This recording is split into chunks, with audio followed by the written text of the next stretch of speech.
Hello guys, welcome back to the Shadowmanhwa Teller channel. At the start of the story, it's revealed that today is the day when the apocalypse officially began. People have already turned into zombies and are attacking their own kind. Amid the chaos, a terrified girl is seen running for her life, trying to escape from her zombie-turned colleague. She's in disbelief. Just 10 minutes ago, she was having a normal conversation with that same person, and now he's hell-bent on killing her. As she rushes into another room to hide, she witnesses a horrifying scene. A zombie is devouring one of her co-workers. Even while dying, her colleague musters the strength to warn her, telling her to run before the zombie gets to her too. Frozen with fear, Lu Xin feels helpless. She's convinced it's only a matter of time before a zombie kills her too. But just then, someone bursts in. It's our hero. He slices the zombie in half, earning some kind of points for doing so. Lu Xin, stunned, gasps, "Yunqi, how are you here?" Without answering, Yunqi charges at another approaching zombie and kills it too,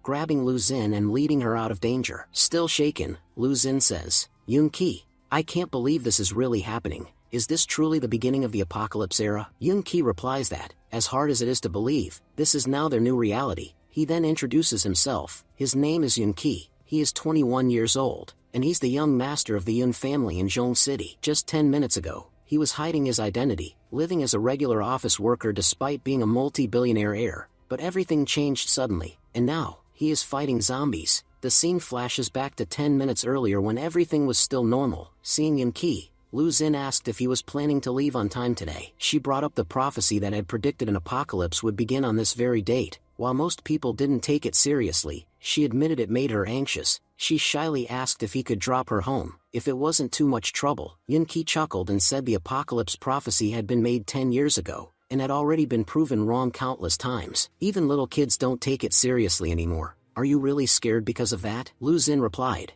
"Can't you tell? Of course I'm scared." Internally, she thought that while Yunqi might be the most handsome and charming guy in the office, she wasn't exactly lacking either. She believed he couldn't resist her charm for long. Just then, Yunqi shouted playfully to the office, "Our office goddess is scared because of the apocalypse. Is there anyone brave enough to walk her home?" Immediately, a group of guys swarmed around Lu Xin, eager to volunteer. She thought to herself, "Yunqi, you're such a weirdo. No wonder you don't have a girlfriend yet." Meanwhile, Yunqi smirked to himself, thinking, winning me over won't be that easy. Though I've got to admit, using the apocalypse as an excuse was a brilliant move. He then explained that everything began 10 years ago, when Titan, the most intelligent computer ever created by humanity, detected the formation of a dark star that was headed toward Earth. According to Titan, an apocalyptic event would strike the world on November 11th. Titan's predictions had never been wrong before, which sparked widespread panic. The military prepared for the worst. Lockdowns were declared in cities, and people were ordered to stay indoors with their homes tightly sealed. When the first November 11th came around, everyone was on edge. But nothing happened. The day passed quietly. Humanity had braced for war, but there was no sign of dust clouds, destruction, or any apocalypse. Over the years,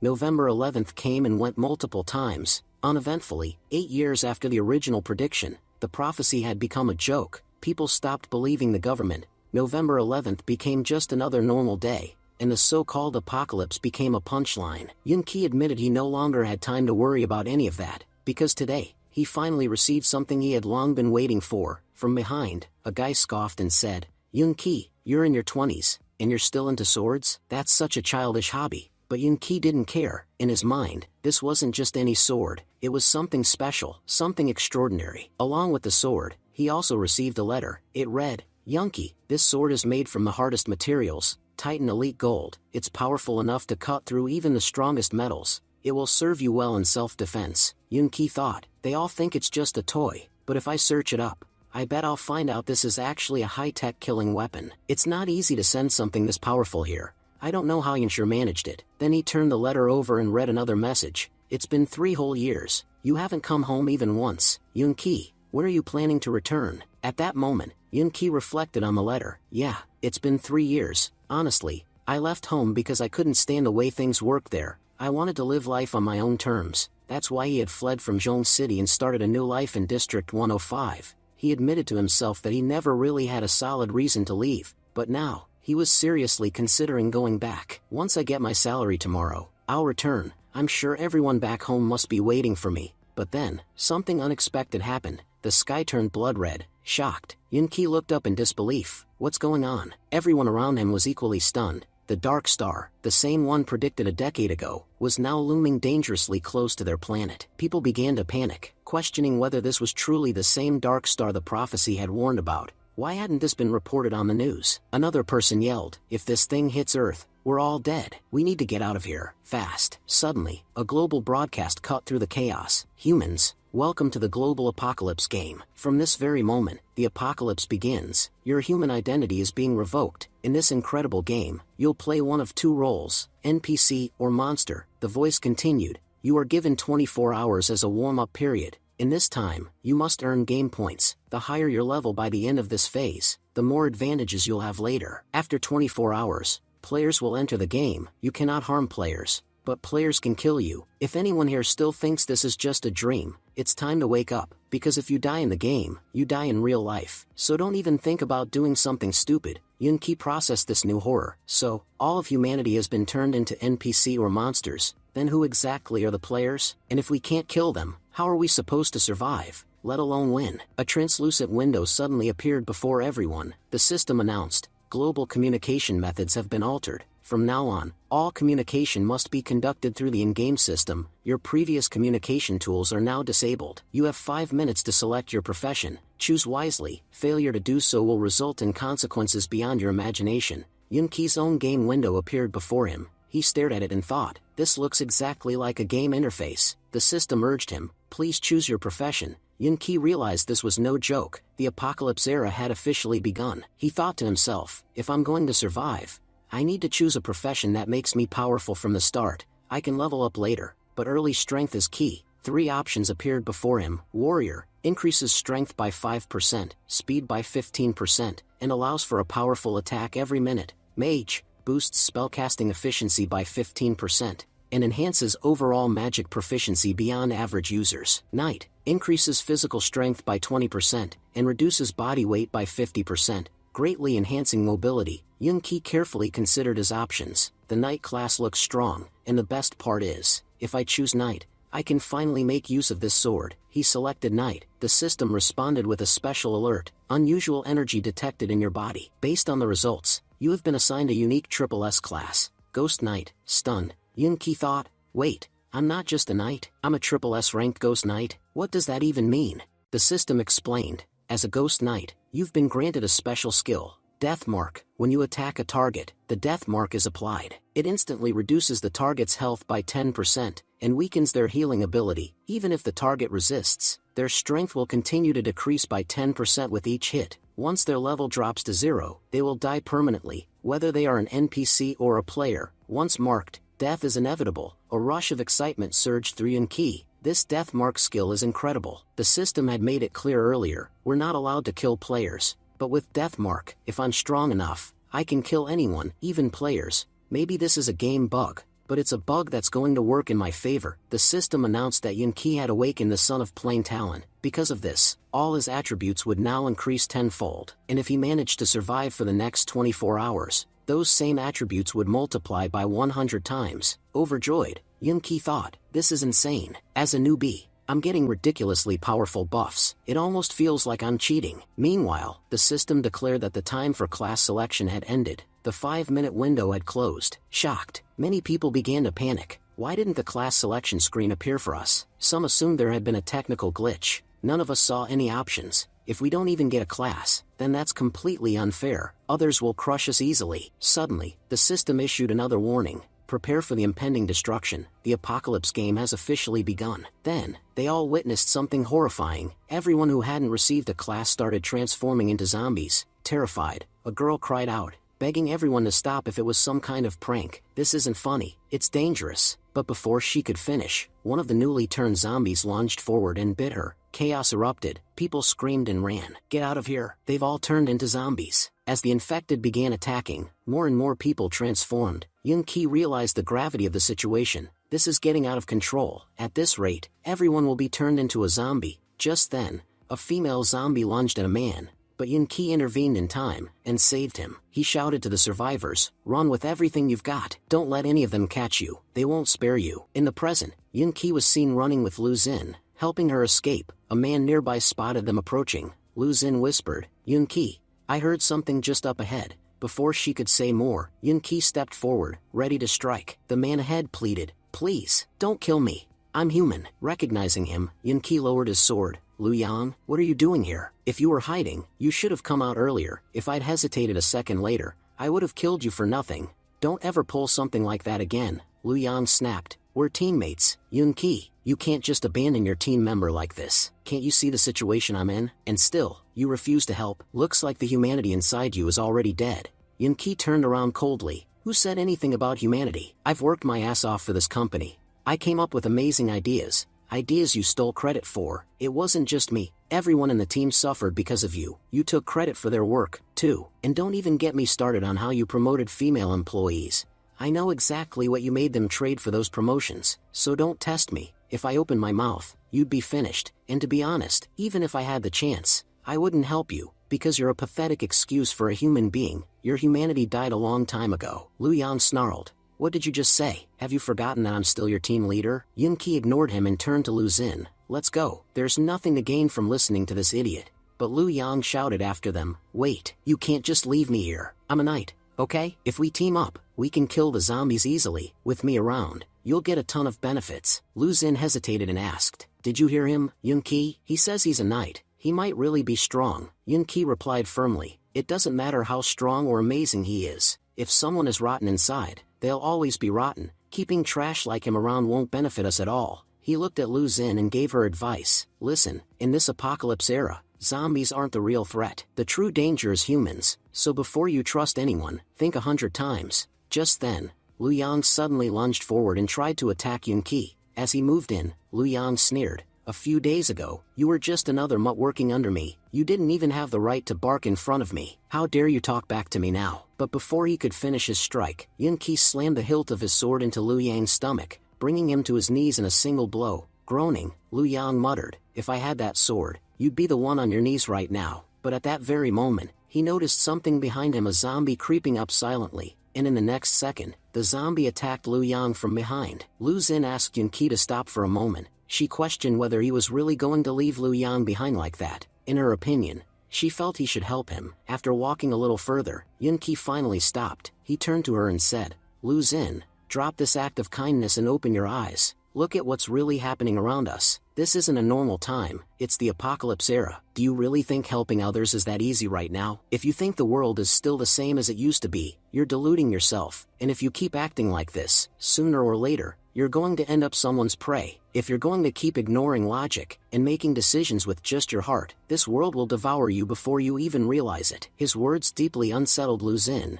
Yun-ki added, "Right now, our priority is just one thing, finding a safe place." As they moved forward, the main office door suddenly opened. A girl inside called out to Lu Xin, urging her to get in quickly. Once inside, Yun-ki took a moment to assess the situation. There were 7 people in this cramped office, while countless zombies roamed outside. With so many people in such a small space, he realized he had to be extremely careful. He couldn't be sure of everyone's intentions. Meanwhile, one of the girls, Jia Jia, sat crying. She wondered aloud how everything had changed so drastically, and how the world had become so unrecognizable. Another girl said she just wanted to go home, worried about the fate of her family. A third guy snapped at them, saying they were being foolish. He reminded them that being alive right now was the only thing that mattered. "Forget about anything else. All I care about is making sure no zombie gets in. If even one makes it inside, we're all dead." Then, the manager, Cao Yukian, angrily blamed Jia Jia. He said, "None of this would have happened if she hadn't opened the gate and let those people in. Because of that, a horde of zombies followed them here. I still don't understand what good it did bringing them in. They were going to die eventually, so what difference does it make if they died earlier?" It became clear that this man was the company's manager. At that moment, the security guard, Zhao Nian, also lashed out, asking, "What exactly are you trying to say?" Yun-ki thought to himself that the manager might not be entirely wrong. Zhao Nian had been chasing after them earlier, and had forced his way in by shoving them aside. That was likely what drew the zombies to this location in the first place. Yukian coldly pointed at Zhao Nian and said, "Am I wrong? You brought the zombies here. If you hadn't barged in, they wouldn't have followed. And now look at you. Your clothes are covered in blood. For all we know, you might be infected. If you're going to turn into a monster, do us a favor and walk out on your own. Otherwise, we'll be forced to make you furious." Zhao Nian shouted, "I've had enough of your crap." Yukian snapped back, "Zhao Nian, maybe you've forgotten who I am. I'm still the manager of this company. If I want, I can have you thrown out of here, so think carefully before you act. Zhang Yan laughed bitterly. You idiot, open your eyes. This is the apocalypse era. You're not a manager, and I'm not a security guard anymore. Everything we're doing now is just to survive. And you're right,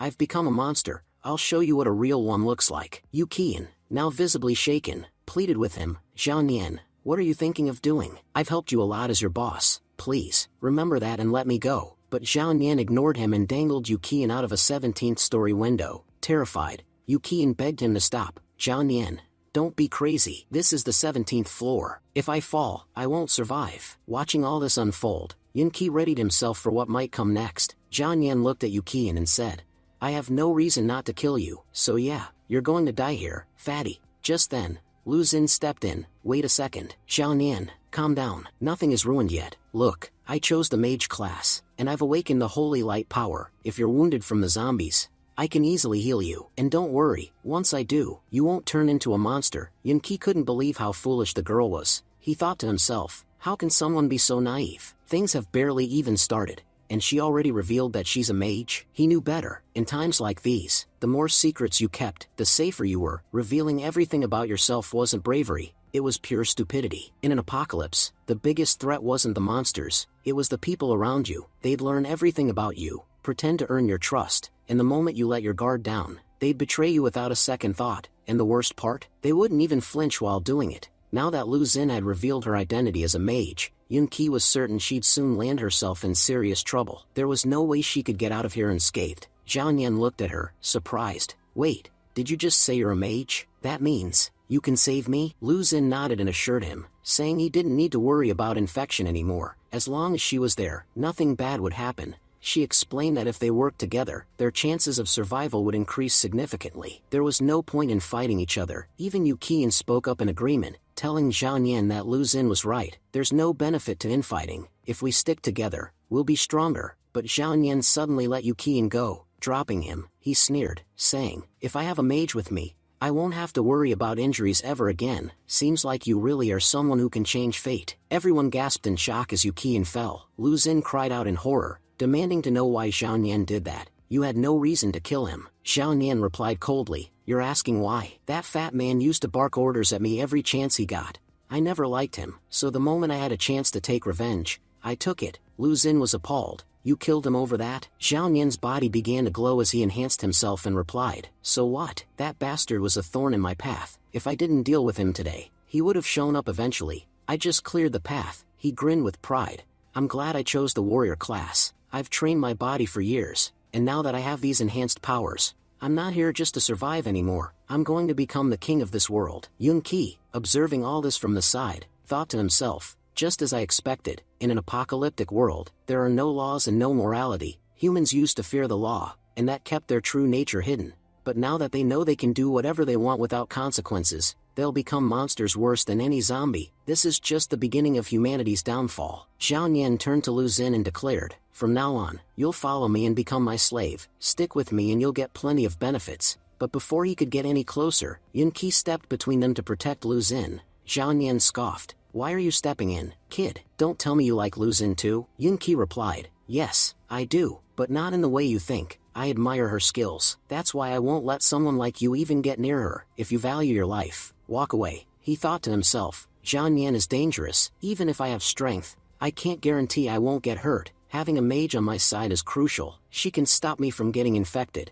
and together, we could make a perfect team. Zhang Yan, now agitated, pulled out a fire extinguisher and growled, so, you want something that's mine? If you don't value your life, go ahead. Once I lay claim to something, it's mine. Even thinking about Lu Xin makes you guilty. He stepped forward, ready to attack. If you get in my way, I won't hesitate to destroy you. With that, Zhang Yan lunged at Yu Qi, but Yu Qi quickly blocked the attack with his sword. While defending, Yu Qi noticed a deep, dangerous wound on Zhang Yan's stomach. He realized Zhang Yan was infected. Despite the injury, Zhang Yan could still talk and move. Yu Qi guessed his body was mutating, and since he had chosen a class, the mutation wouldn't be like that of a regular person. His physique was already impressive, and now with the warrior class, he was far stronger. If Zhang Yan fully mutated into a zombie, he wouldn't be like the others. he'd become far more powerful, and the more he leveled up, the more dangerous he would become. Yunqi now knew Xiao Nian needed to be stopped, and fast. Just then, Yunqi charged forward and struck Xiao Nian,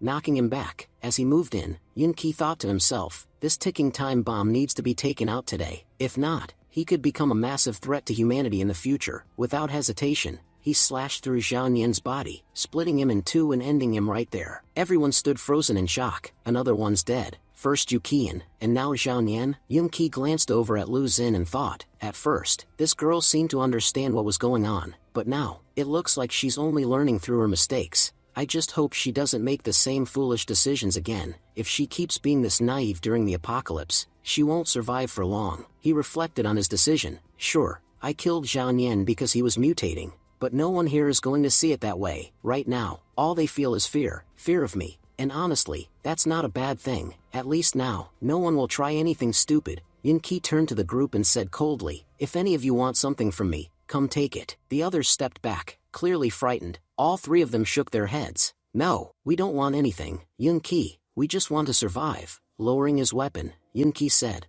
a few of you are injured. Lu Xin, use your magic and heal them. Lu Xin stepped forward and began healing the others. Jia, this is my first time treating someone. If it hurts while I'm healing you, let me know. While Lu Xin tended to the wounded, Yunqi noticed something troubling. The computers weren't working. Even his phone couldn't pick up a location. Just as I thought, all communication devices in our world have been disabled. If we want to reach the outside world, we'll have to use this game's built-in communication system. But then a deeper question hit him. Is it even wise to rely on anything this game provides? In this world, we hold no value. The system already sees us as NPC and monsters. Why would it ever help us? It's more likely everything it gives us is meant to work against us. He scrolled through the system messages, and saw desperate pleas for help flooding in. Yunqi murmured, this world is in serious trouble. Everyone's begging for help. But he quickly reminded himself of the reality. You can't trust anyone anymore. If you want to survive now, you need to be strong, because no one's coming to save you. He turned to his own status panel, and finally took a good look at it.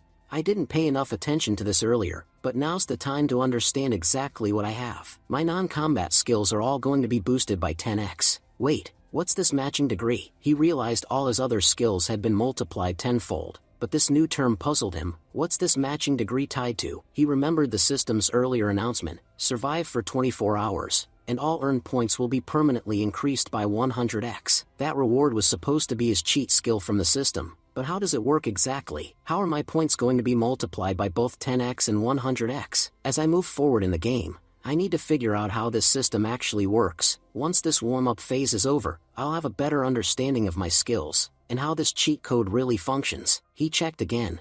I have 10 points. Let's see what happens if I apply the cheat code now. Just then, the system flashed a message. All points you've earned have been multiplied by 10x. Yunqi grinned. This is incredible. I had 10 points, and now I've got 100. That means I can level up 10 times faster than normal people. Meanwhile, Lu Xin, looking a bit pale, said, I don't know why, but I suddenly feel extremely hungry. I must have used up all my energy healing everyone. No wonder I feel so drained. Yunqi was deep in thought. There's no food or water in this conference room, and those zombies outside aren't going anywhere. If they kept sitting there doing nothing, they'd eventually die of starvation. He checked the time. 20 hours were left until the players would be introduced into the game. But for some reason, I've got a really bad feeling. When those players arrive, humanity is going to face something far worse than these zombies. I don't know why, but I feel like the players themselves will be a much bigger threat. For now, his focus was clear. He needed to rack up as many points as possible during this warm-up period. That's the only way I'll stand a chance against whatever's coming. As the others watched him gripping his sword, someone asked cautiously, what are you planning to do? Jia hesitated. Wait, you're not thinking of going outside, are you? With zombies everywhere, you'll never make it. She stepped in front of him. We won't let you open that door. If you do, all the zombies will storm in, and we're not equipped to handle that many of them. Lu Xin pleaded. Yunqi, are you really going out there? The outside is crawling with zombies. You're putting yourself in serious danger, and if they get in, we're all as good as dead. There's no better hiding spot than this place. Yunqi snapped back. And how long do you plan on hiding here? Do you see any food or water around you? Open your eyes. There's nothing here. These zombies aren't leaving, and you're too scared to face them. He looked them all in the eyes. I'd rather die out there fighting, than sit here and rot like a coward. If any of you want to stay, go ahead, wait for death. But no one's going to stop me from going out there. Jia muttered under her breath. Honestly, dying of hunger might be better than being ripped apart by zombies. At least it's not as painful. Another voice chimed in, look outside. There are monsters everywhere. They'll tear us apart. You've got a weapon. You can fight. But we don't. If you open that door, they'll come for us. Lu Xun tried one last time to reason with him. Shouldn't we wait a little longer? Our military has been preparing for this apocalypse for a long time. I'm sure they'll come to rescue us soon. Yunqi paused. Can we really count on a rescue team to come after the apocalypse has already begun? The chances seemed slim, but just then, through the window, they saw something, an enormous airship hovering above the city. That's a floating spaceship, Yunqi whispered, the kind our military uses. A voice echoed through a speaker. My name is Zhao Liang, commander of the military's 3rd Squad. I have a message for all surviving humans on Earth. Yes, we are facing a dire crisis, but don't give up hope. We're here to rescue you. Everyone stared in disbelief. Don't panic. We'll have this situation under control within 3 hours. If you're inside a building, please make your way to the rooftop. It will make it easier for us to evacuate you. The entire group burst into excitement. Let's go to the rooftop now. The military's finally here. Zhao Liang's voice returned. If you can't get outside, hide in a safe location. We'll reach you shortly. A young woman broke down in tears. I'm going to survive. Finally, Jia and the others turned to Lu Xun. You were right. The military really came for us. Zhao Liang added. It is our duty to protect you. Stay calm. But before he could finish, the airship suddenly began to malfunction. A message from the game rang out ominously. No human technology may interfere with this world. Any attempt to do so will be destroyed. The next moment, the airship began to break apart mid-air. Everyone stared in horror. The very thing that had given them hope had now become their death sentence. As the airship exploded, it crashed down toward the city. Wherever its debris landed, destruction followed. Amidst the chaos, Yunqi drove his sword into the wall, anchoring himself and Lu Xun just in time to avoid the falling wreckage. The others weren't so lucky. Many were killed in the destruction. Lu Xun, trembling and crying, said, Yunqi, please save me. Yunqi clenched his jaw, thinking grimly, this is only the beginning.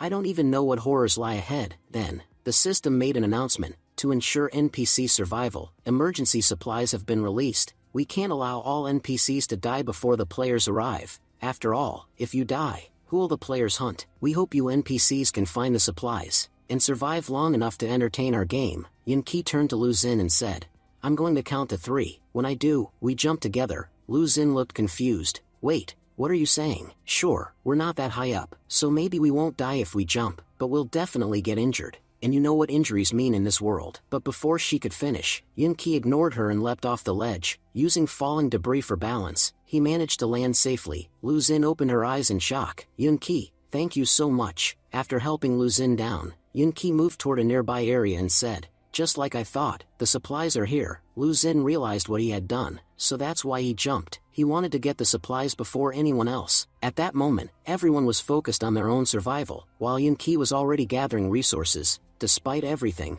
Yunqi didn't seem like someone new to this apocalypse. In such a short time, he looked completely prepared. Just then, a zombie lunged at him. Reacting quickly, Yunqi blocked the attack and stepped back, but the noise attracted more zombies. In moments, Yunqi and Lu Xun were surrounded. Lu Xun panicked. We're surrounded. Yunqi, what do we do now? Yunqi narrowed his eyes. You're right, there are way too many. Lu Xun, don't follow me anymore. If we want to survive, we have to split up. Lu Xun hesitated. But if we separate, they'll definitely come after me. Yunqi replied firmly as he moved forward. If they do, just run, right now. That's the only thing you can do. Then Yunqi charged into the horde, slashing through zombies. The system announced, killing a level 1 zombie earns you 100 points. Yunqi shouted, run as fast as you can. Lu Xun, out of breath, cried, this is as fast as I can go. I don't even know how to escape anymore. I'm exhausted, but they won't stop chasing me. Yunqi, catching up to her, said, your speed's not bad. Looks like you did a lot of running in college. Then he quickly eliminated all the zombies chasing her. The system chimed again.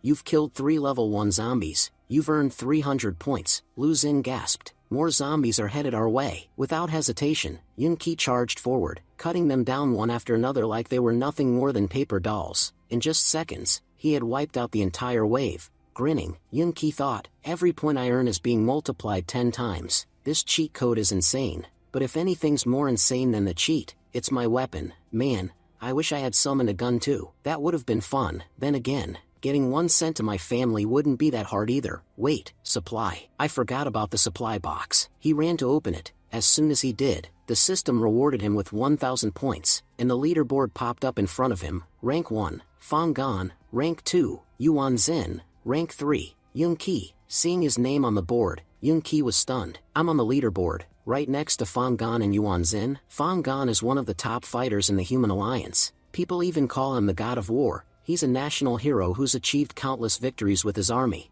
and has always stood at the front lines to protect the country. And Yuan Zin, he's the speaker of the Alliance, and the patriarch of the Yuan family, one of the 7 great families. He's considered the smartest of them all, and is famously known as the Congress Brain. Even after the apocalypse began, these two are still at the top. Honestly, as long as they survive, humanity still has hope, but they've already got over 3,000 points. There's no way I can catch up just by killing monsters. They're clearly using elite soldiers to farm points. Since this is a game, of course the leaderboard favors players like them. With their rankings, they'll also get better supplies than the rest of us. Then the system asked, would you like to remain on the leaderboard, or remove your name from it? Yung Ki paused. Those two are the most powerful names on the planet. Even before the apocalypse, they were legends. If my name appears next to theirs, it'll draw attention. But in a world like this, staying low profile is better. The more people know about me, the more danger I'll attract. Lu Xin asked Yung Ki what was inside the supply box. He replied that he hadn't checked it yet, and suggested they open it together.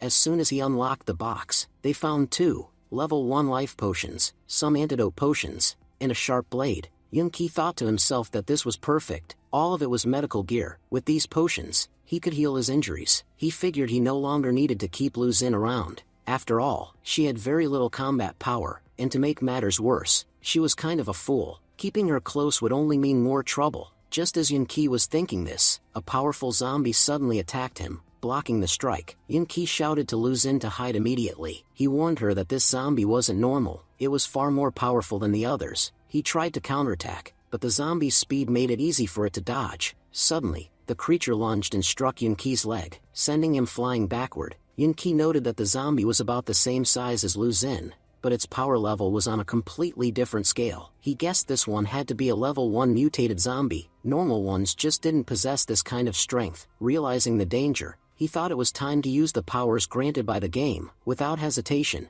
he injected a level 1 combat potion. Immediately, his combat attributes were boosted by 20%, giving him enhanced strength for the next 10 seconds. Shocked, Yung Ki thought to himself, only 10 seconds? What a stingy game. That's barely any time. The zombie launched another attack. Yung Ki realized that even 10 seconds could be enough. Something is better than nothing. He stabbed the zombie in the shoulder, but it had little effect. In retaliation, the zombie scratched his face. Seeing Yung Ki struggle, Lu Xin became worried. Yung Ki himself realized that he had wasted the entire power boost just trying to hold it back, and the supply box was still quite far away. If he didn't reach it soon, the virus might infect him too. Determined, Yung Ki pulled his sword from the zombie's body, and dashed toward the box at full speed. But the zombie wasn't done. It began to chase after him relentlessly. Yung Ki wondered why it wouldn't give up. It's way too fast. At this rate, I won't make it in time. Just then, Lu Xin threw both potions toward him, and picked up a blade. Getting into a battle stance, shouting, she challenged the zombie, "Hey, rotten freak, over here, your real competition is standing right here." Though her voice was shaky and she was clearly terrified, the distraction worked. The zombie hesitated, confused whether to attack Lu Xin or not. Taking advantage of the moment, Yung Ki quickly used both potions. He thought to himself, maybe this girl isn't so useless after all. She might actually be helpful in critical moments. Thanks to the potions, Yung Ki became significantly stronger. The system notified him, combat potion activated. All attributes increased by 20%. Life potion activated. Pain reduced by 80%. Duration, 10 seconds. Yung Ki said aloud that these 10 seconds would be more than enough to take down this zombie. Now let's show this thing what it means to have both power and brains. As the zombie charged at him again, Yung Ki dodged swiftly and landed a vicious slash. The attack was so powerful that the zombie couldn't even stand back up. Rushing to him, Lu Xin asked, "Yung Ki, are you okay? Just wait 2 seconds. I'll heal you right now." Yung Ki was impressed. She had healed his wound in no time. He realized she had gotten much better at using her healing magic. If she's trained properly, she could become incredibly useful. Lu Xin, meanwhile, was thinking about how strong Yung Ki truly was. Even after getting supplies, he could have left me to die, but he didn't. He fought that powerful zombie and protected me. From the very beginning, Yung Ki has been trying to save everyone, but no one seems to understand him. No matter what happens now, I'll give it my all to help him in every way I can. Smiling with relief, Yunki said, "This is incredible. All my injuries have healed completely," he thought to himself. Her magic is surprisingly comforting. Honestly, having a healer like her is far more useful than just getting a supply box. If she sticks with me, she'll be able to heal my injuries whenever I need it. Together, we could go really far. Then, picking up a dagger, Yunki turned to Lu Xun and said, "Let's move forward, and take out that zombie. Aim for the heart so there's no chance it survives." Lu Xun hesitated nervously. "You want me to attack?" Yunki nodded. "Yes, you have to. Listen, no one knows what the future holds. If you don't kill zombies, you won't earn any points, and without points, how will you become stronger? If we want to work as a team, we have to fight side by side. If one of us charges ahead and the other stays behind, this team will collapse sooner or later." Lu Xun gripped the dagger and thought, "He's right. If I don't become stronger, I'll never be able to help Yunki. Anything can happen in this world. Powerful zombies can appear at any moment, and I can't be a burden forever." Nervously, she stepped forward and struck the zombie down. The system announced, "You've killed a level 5 zombie. You've earned 500 points. As a bonus, your healing ability has been upgraded to level 1. It added, "Your healing power has significantly improved." Overjoyed, Lu Xun turned to Yunki. "Thank you so much, Yunki. Thanks to you, I earned 500 points, and unlocked an amazing healing skill." Yunki, although trying to stay calm, was internally crying. "If I had used my cheat code, those 500 points would have turned into 5,000. I could have ranked up easily. Whether it's the war god or the speaker, no one could have matched me." And now not only did she get the points, she even got a new skill. What was I thinking? Handing over a level 5 zombie to her. If we wanted to strengthen her, we should have let her kill a lower level one. Lu Xun asked with concern, "Yunki, is something wrong?" He quickly brushed it off. "No, I'm just tired." My knees gave out for a moment. As he stood up, Yunki thought,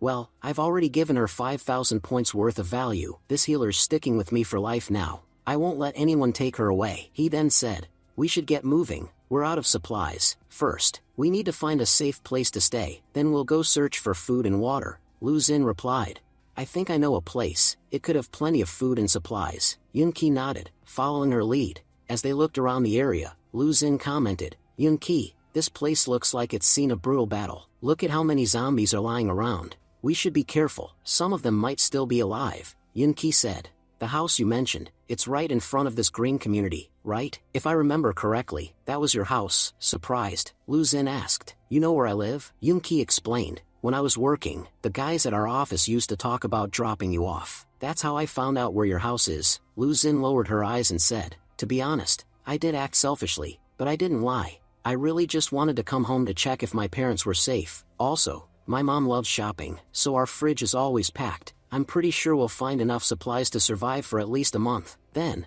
blushing slightly, she added, "If you want, you could stay at my place. I can even introduce you to my parents." Yunki thought, "We've already come this far. Not going to her house now would be stupid. Besides, all the nearby zombies have been cleared out. If we can get supplies from there, it's worth it." "All right, let's go," Lu Xun said. "My house is just up ahead." Yunki stopped her. "Before we go in, tell me something. A while ago, I reminded you of something.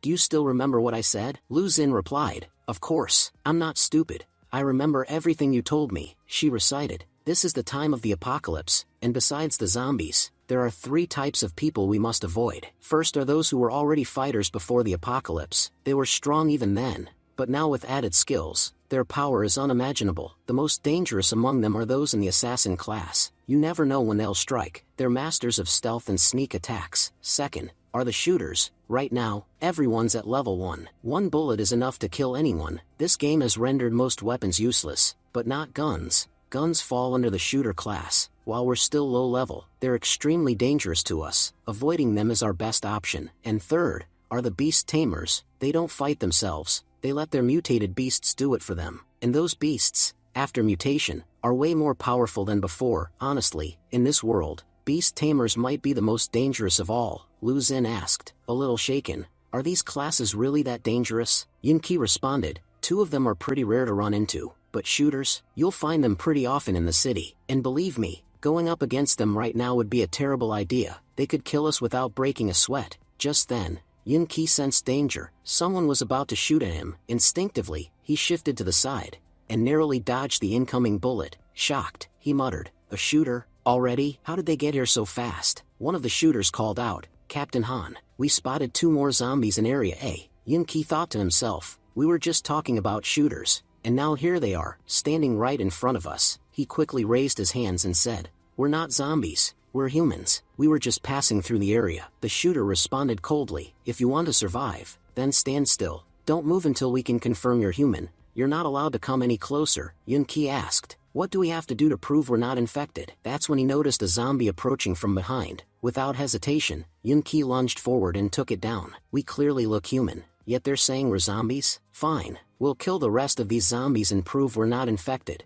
And besides, all of them are already weakened from gunshots. Taking them out will earn us some easy points." As he started slashing through the injured zombies, he turned to Lu Xun and shouted, "Why are you just standing there? If we want to show them we're allies, not enemies, we have to act. Come on, help me take these things down." Motivated by his words, Lu Xun joined the fight and began killing zombies. For every zombie she killed, she earned 10 points. Meanwhile, Yun-ki was getting 100 points per kill. One of the shooters growled, clearly annoyed, "What, you think we're stupid? Stop farming those zombies right now, and bring your girlfriend over here. You've been stealing our points this whole time." Lu Xun blushed as she thought to herself, "Did he just call me Yun-ki's girlfriend?" Another shooter stepped forward, signaling to a girl, "Check their bodies carefully, make sure they're not infected." Yun-ki observed silently. These people have multiple shooters, a few mages, some knights and warriors. They even have beast tamers. They're positioned in a formation like a real military squad. For such a well-structured team to exist this early in the apocalypse, there's no doubt someone highly trained organized them. Honestly, there's a good chance they're from the military. Everything about the way they operate feels professional. The girl examining them reported, "Vice Captain, there are no wounds or infections on their bodies." The shooter nodded, "That's good news. Gotta admit, you two are incredibly lucky to have made it this far without getting infected. Now that you've met us, your safety is guaranteed." Yun-ki asked, "Earlier, you mentioned law enforcement. Are you guys police officers?" The shooter confirmed, "Yes, we are." When the outbreak began, zombies swarmed our city. Captain Han gathered us together and led the effort to save as many lives as possible. Since we can't use spaceships or other large transport, we've been patrolling the area on foot, protecting survivors. We already evacuated most of the people nearby. Actually, we were just about to leave when we found you. You're lucky we crossed paths when we did. Yun-ki thought, so they were patrolling the area. That explains the massive zombie pileup nearby. They must have wiped out most of them. No wonder this place is so eerily clear. Just then, Captain Han himself arrived and approached Yun-ki. "My name is Han. I'm the captain of this law enforcement team. So tell me, how did you two manage to survive and make it all the way here?" Lu Xun stepped forward and said, "Captain Han, it's really nice to meet you. My family used to live in the Green Bay community.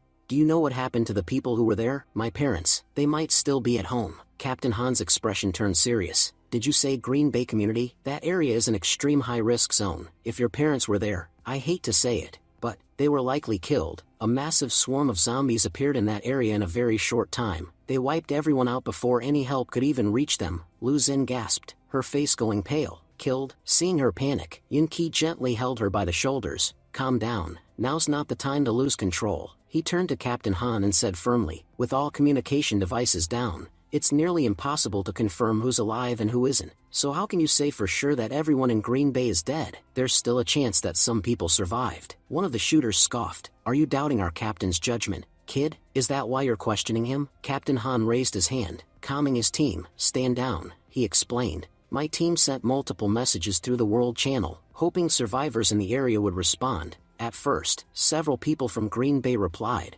but within just 30 minutes, the messages stopped. Not a single reply after that. That's also where we detected the highest concentration of zombies in the entire city. That part of town has been completely overrun and mostly destroyed." He paused and looked at Yun-ki and Lu Xun. "Do you really think anyone could have survived that? I get that you're armed, but even with weapons, going there would be suicide. You can't take out that many zombies on your own." Then he softened his tone. "Listen, I understand, your family might be in there, but taking a reckless risk won't do anyone any good. If your parents really are trapped there, I'm sure what they'd want most is for you to survive. If you die trying to rescue them, I can promise you, it'll only bring them pain, not peace." Yun-ki stood in thoughtful silence. Captain Han's right. Even young and fit survivors are struggling during this apocalypse. For Lu Xun's older parents to make it through, it's highly unlikely. Heading there now would be a foolish move. He glanced at Lu Xun, concerned. "She looks really shaken.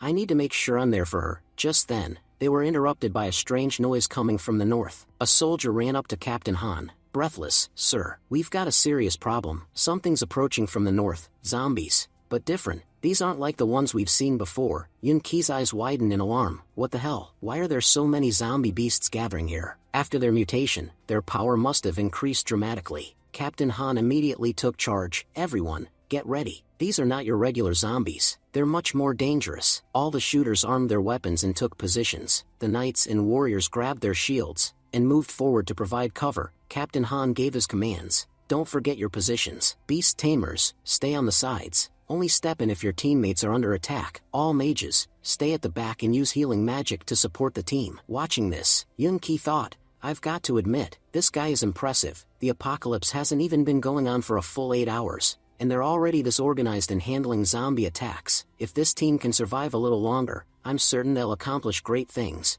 Just then, a scout reported, "The zombie beasts are closing in. They're now within our firing range." Captain Han responded, "All right then, begin firing. Make every shot count. We can't afford to waste a single bullet." Everyone inside the barrier began shooting, successfully taking down many zombie beasts. But it still wasn't enough. One of the scouts shouted, "Captain Han, we're running out of ammo, and those beasts are dangerously close to breaching our defense. At this rate, they'll reach us any minute now." Captain Han, clearly shaken, thought to himself, "We're using our most powerful firepower against them, and even that's not enough. At this point, I don't think we have a choice. We might have to retreat." He shouted, "Everyone, fall back behind the bunker. We can't hold them off from the front." Some of the shooters started running low on ammo. One soldier, limping from an injury, thought desperately, "I won't be able to make it to the bunker. I can barely run with this wounded leg." Just then, a zombie beast came dangerously close to him. Captain Han screamed, "Lao Wang, get away from there, now! That beast is going to kill you." But right in the nick of time,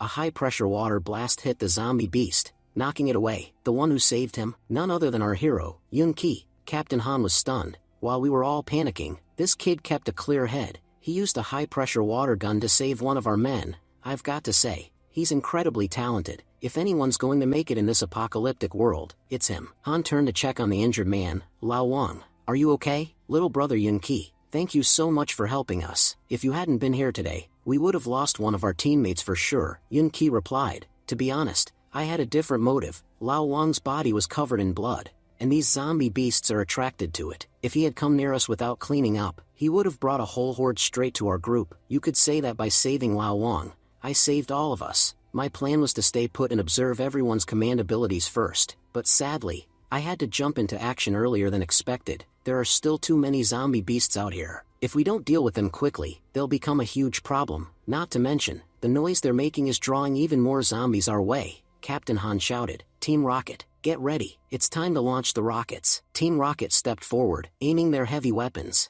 and launching powerful attacks that wiped out many of the zombie beasts. Watching the battle, Yunqi thought to himself, "It doesn't matter how powerful our attacks are, unless we hit their vital points. This is useless. No matter how badly injured they get, they'll just stand back up again." Meanwhile, one of the men behind shouted confidently, "Just a bit more firepower and we'll win this. We'll tear those monsters to pieces today." A Team Rocket member replied, "Believe me, I'd love to rip them apart too, but the problem is, we barely have any rockets left, and I seriously doubt we can wipe them out with what little we've got." As he prepared to launch another rocket, Yunqi stepped in. "Your weapon is incredible, but it's even more effective when used strategically." And with that, he fired a rocket high into the sky, aiming it at the top of a nearby building. Startled, the Team Rocket member shouted, "Kid, what the hell are you doing? We barely have any rockets left, and you just wasted one. Do you have any idea how badly this mistake could cost us?" But then, the building that Yunqi targeted began to collapse. The falling debris crushed dozens of zombie beasts beneath it. In total disbelief, the Team Rocket member muttered,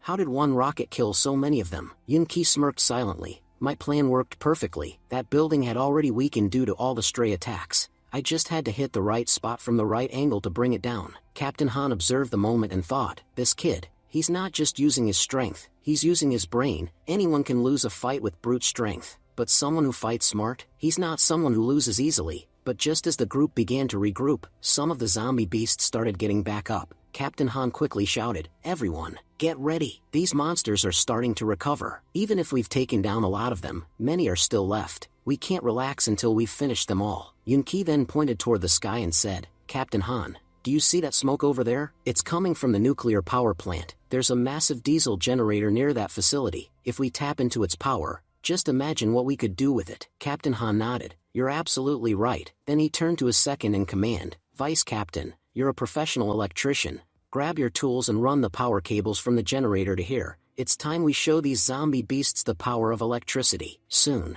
the generator was brought over. At the same time, zombies began charging over the water Yun-Ki had earlier spilled on the ground. Vice Captain arrived. Captain Han, the cables are ready. Order everyone to move back from the water. Captain Han shouted. Throw the wires in, now, and nobody is to go near the water. As soon as the wires hit the water, a massive electric shock surged through it. All the zombies stepping into it were instantly fried. The shock was so powerful that it wiped out dozens in a single moment. Everyone nearby was also rewarded with huge experience points. Yun-Ki thought, I knew it. I was right again. While this attack didn't kill all of them, it definitely weakened them. I can say with confidence, their power levels have dropped by at least 80%. Fighting them now will be a lot easier than before. Vice Captain was stunned. This generator is way more powerful than I expected. But Captain Han replied, that power didn't just come from the generator. Remember the building that collapsed earlier? A lot of metal particles from the debris fell into the water. Plus, the water itself had a high salt content. That's what made the electrical attack so lethal. Han paused and thought, there's no doubt, this kid had all of this figured out beforehand. That's why he was so confident with his plan. He's using everything around him in the smartest possible way. The way he's adapting, you'd never guess it's only been 8 hours since the apocalypse began. This kid has an incredible future ahead of him. Captain Han shouted, it's time, let's move forward and wipe out the rest of them. Everyone charged ahead to finish the remaining beasts. But just then, Yun-Ki was blindsided by one of the stronger zombie beasts, and was thrown backward by a powerful impact. Struggling to get up, he thought, even though their power has dropped by 80%, they're still stronger than a level 5 zombie when it comes to raw force. If they're this hard to handle even now, I can't imagine what others in the group are going through. If we only focus on blocking them without taking them out, this fight could drag on too long. To win this, I'll have to use my brain again. Another zombie pig charged straight toward Yun-Ki. But before it could get close, Yun-Ki stepped forward to face it head-on. Captain Han shouted, kid, what do you think you're doing? Fighting those beasts up close is suicide. But Yun-Ki replied with confidence, I'm not the one who's going to die today. These filthy, wild pigs are the ones who will meet their end. With that, he thrust his sword through the gap in his shield. The charging pig slammed directly into it, impaling itself, knocking the shield and the beast aside.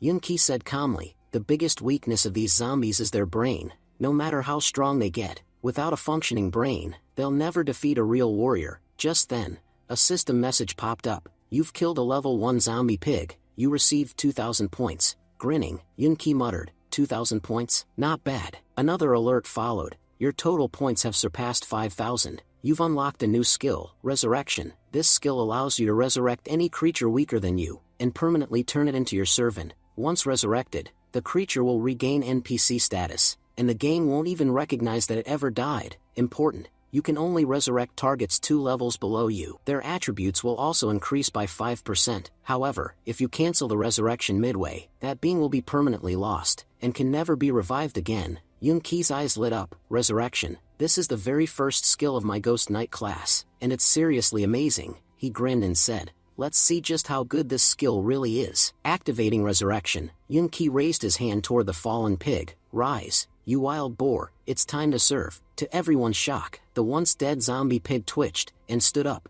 A shooter shouted, hey, get back, that pig isn't dead. But Yun-Ki casually walked up and mounted the beast. Everyone froze in disbelief. You're riding it? Yun-Ki smirked. Yeah, I guess I'm a pig rider now. Sounds lame, sure, but trust me, this thing's combat power is anything but weak. Without wasting another second, Yun-Ki charged into the fray on his zombie pig mount, effortlessly tearing through waves of zombie pigs. Each takedown earned him more and more points. Everyone watched in stunned silence as Yun-Ki raced through the battlefield like a one-man army. The vice captain muttered, how is this guy so strong? All of us together couldn't take down even one of those pigs, but he's wiping out dozens. By himself, Yun-Ki didn't stop. He kept charging forward, slaying one pig after another. Captain Han barked, this isn't a festival. We're not here to watch fireworks. Grab your guns and cover Yun-Ki. Clear out every zombie near him. We can't let him get attacked from behind. Working together, the whole squad quickly eliminated the remaining zombie threats. Breathing heavily, Yun-Ki thought, that fight was long, but honestly, it was worth it.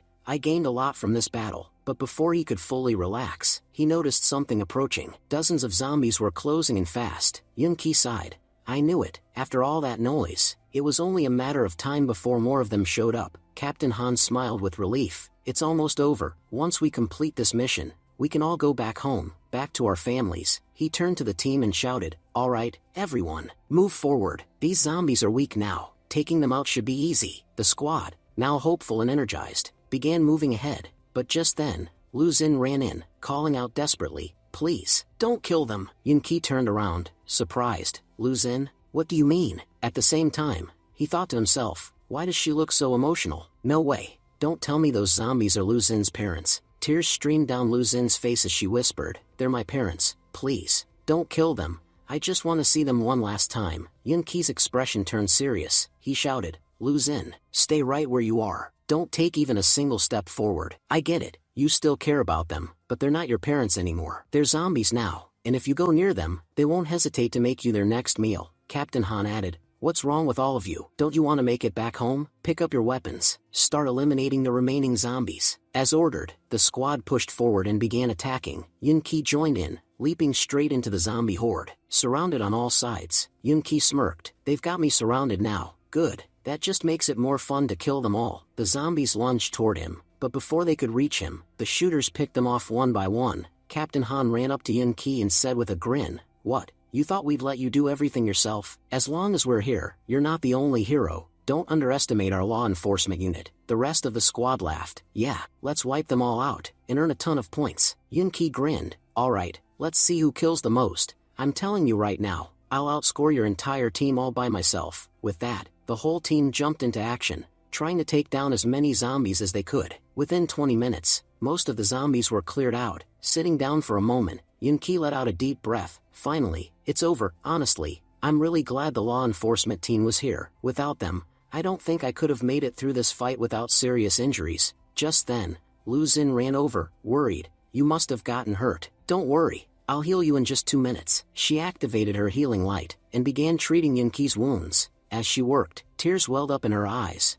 "Mom, Dad, you're already gone. If anything happened to Yun Qi too, I'd have nothing left in this world. No reason to live." Yun Qi gently stopped her. "My wounds are healed now. It's time. You need to say goodbye to your parents, and let go of the past." Lu Xun, still confused, asked, "What do you mean?" Yun Qi then revealed the truth. He hadn't killed her parents. Instead, he had used his mount to pin them safely beneath it, holding them in place. Overcome with emotion, Lu Xun cried, "I finally got to see them again." She paused and thought, "Wait a second." When the fight started, Yun Qi was the first one to charge in. Was this his plan all along? Did he do all that just so I could say goodbye? Then, Yun Qi handed her his sword. Silently, Lu Xun took it and stepped forward. Crying, she whispered, "Mom, Dad, it's me, Lu Xun. Please forgive me for what I'm about to do." Yun Qi stood quietly behind her, thinking, killing your own loved ones, that's the hardest thing anyone can do. And this is the most painful moment of Lu Xun's life. He gently said, "Lu Xun, if you can't do it, it's okay.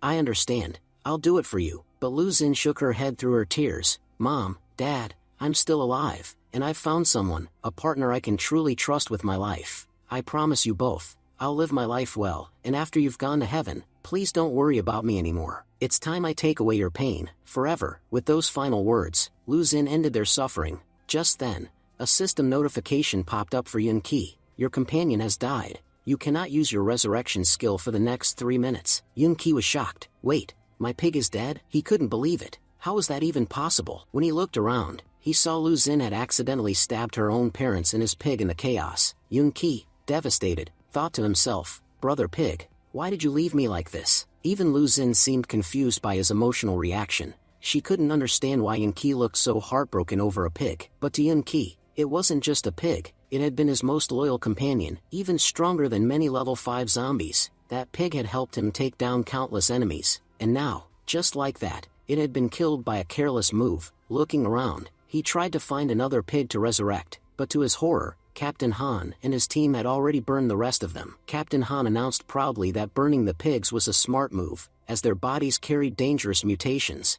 Leaving them unattended would have been a huge risk. By incinerating them, they had secured the area. Yun Qi, disheartened, realized there was nothing he could do. The resurrection skill required the body, and now every single one had been reduced to ashes. In his mind, he cried out, "Brother Pig, please wake up. How could you leave me alone at a time like this?" Lu Xun tried to console him. She reminded him that the ones who died today were her parents, and yet, she wasn't breaking down. She told Yunki that there was no need for him to feel so bad. She was strong, and she understood that in a post-apocalyptic world, situations like these were inevitable. But Yunki thought otherwise. Of course you're strong, you killed my innocent pig. Just then, Captain Han asked if there was any healer available. Many members of their law enforcement team were injured, and needed urgent attention.